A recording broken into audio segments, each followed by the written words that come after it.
Hello, my name is Max Muller. I'm an attorney, and my friends at Alliance Training and Consulting have asked me to explain to you how you can establish a legally defensible position with regard to claims of sexual harassment. To understand all this, I need to tell you a little bit of a backstory on sexual harassment generally. There's actually two types of sexual harassment. There is quid pro quo harassment, and there is hostile environment harassment. Now, quid pro quo, those are the Latin words for this for that, like an exchange, if you will. Hostile environment is where a person or person's actions have the purpose or the effect of unreasonably interfering with a worker's ability to do their job. Now, with regard to the quid pro quo, that can only come from a supervisor. Only a supervisor can engage in the trade-off type of sexual harassment. The other hostile environment, that can be anyone. Co-worker, member of management, someone outside of the organization. Now, there are two famous cases that I want to tell you about. They happened in 1998, Supreme Court cases. One of them was Burlington Industries versus Ellerth. The other was Farragher versus the City of Boca Raton. Now, in those cases, there is a theme.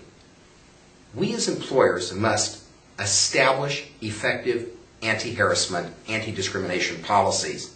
But in addition to that, our workers, they've got to follow those policies. Now, if a supervisor engages in quid pro quo sexual harassment and it results in a tangible job action, meaning hiring, firing, promotion, demotion, being taken for or against the victim, you have no legal defense. No hyperbole, no exaggeration, no melodrama. You have no legal defense. But there's some other things that come out of those cases. What if, in fact, a supervisor engaged in sexual harassment, but there was no tangible job action? Well, now it's hostile environment harassment, the same type of harassment that any staff member, anyone outside the organization could, in fact, engage in. Now you have a chance to defend yourself. That's really the point I want to make.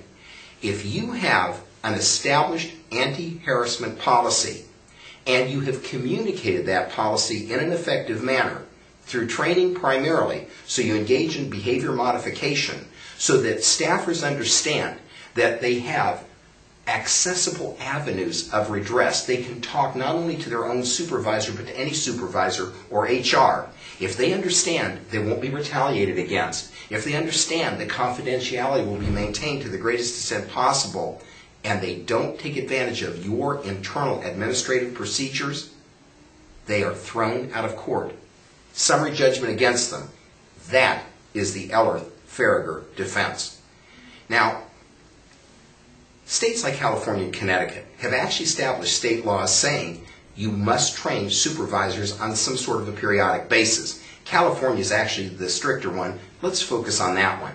It mandates that supervisors must receive sexual harassment training no less often than once every 2 years.